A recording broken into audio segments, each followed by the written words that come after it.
जय जगन्नाथ पार्ट 2 को स्वागत करुच्ची।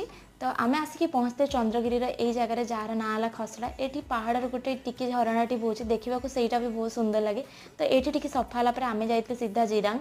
तो यहाँ ना आप खाली दिन में आसबे तो बहुत ही सुंदर आपन को लगे आ शांति लगे। किंतु आज नुआ वर्ष टी भिड़ थिला।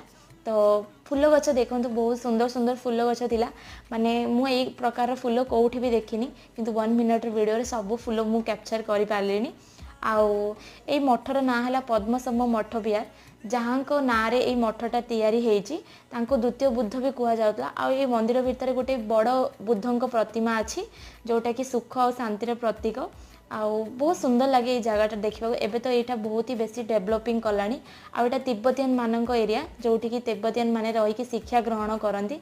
तो ये गोटे गोटे कप चा पीला पर आमे बाहर घर को। तो आपको जदि मो वीडियोटी भल लगे तो मनर सब्सक्राइब करके जिवे।